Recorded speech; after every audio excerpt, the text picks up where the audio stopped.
Hello friends, बरायबाय Bodo Job Info official YouTube channel आसा खालामा गासैबो मोजां दङ।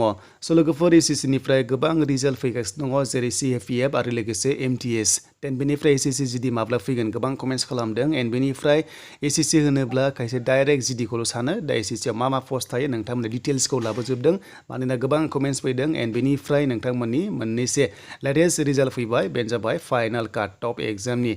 बिदिब्ला जों नायनोसै फैदों माबादि टाइपनि रिजाल्ट फैदों जों बेखौ नायनोसै अफिसियेल वेबसाइटआव देन जों फैबाय अफिसियेल वेबसाइटआव एन्ड अफिसियेल वेबसाइटआव फैयोब्ला नोंथांमोना गोबां रिजाल्ट्स दायो मोनगासिनो दङ। बेनो जाबाय MTS दा MTS नि फाइनाल रिजाल्ट होबाय जायफ्रा 2021 आव एग्जाम होबोगासिनो दङमोन दा फाइनालि नोंथांमोननि थाखाय लेटेस्ट रिजाल्ट जों बेखौ नायनोसै बेसेबां काट अफ थांखो बेनो जाबाय नोंथांमोननि MTS आरो हावलदार पोस्टआव बेसेबां काट अफ थांखो जों दानिया डिटेल्सखौ नायजोबसै फैदो।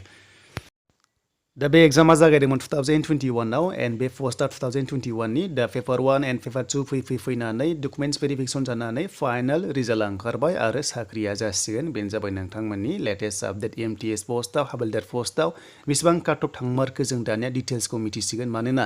दाखालिबो MTS पोस्टआव एग्जाम होदोंमोन दा बेसेबां थांगोन आरो दा बावैनो MTS पोस्टआव एप्लाइ जानो गोनां दङ गोबां हाजार पोस्ट दङ दा बेसेबां थांगोन जों बेखौबो नायगोन। दा नैबे पोस्टआ एसे खममोन 5000 नि खाथियावमोन बेखायनो काट अफआ एसे गोजौ थांदों। दा ST आव नोंथांमोना क्वालिफाइड जादों MTS आव हमना ला पोस्टआ 256 दङमोन एन्ड बेनिफ्राय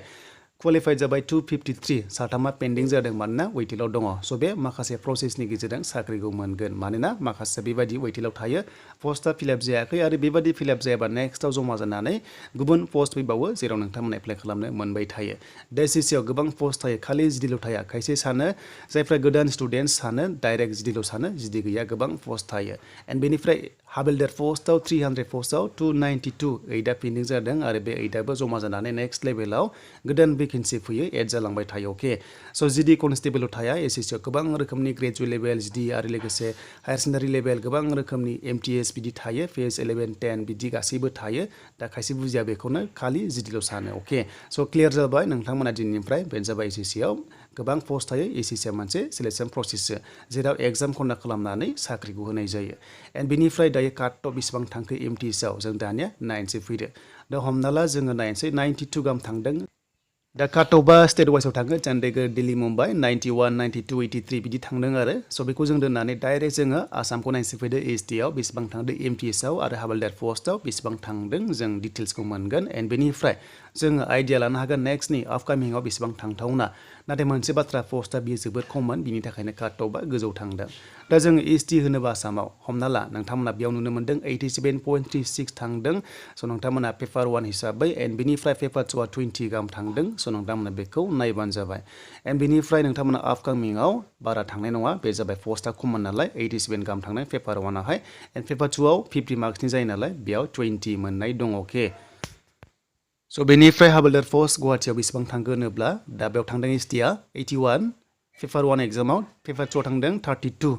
बेबायदि थांदों आरो दा पोस्टआ खममोन नालाय एन्ड बेनिफ्राय नेक्स्ट लेभेलाव नोंथांमोना 65 68 आव थानायनि चान्सआ दङ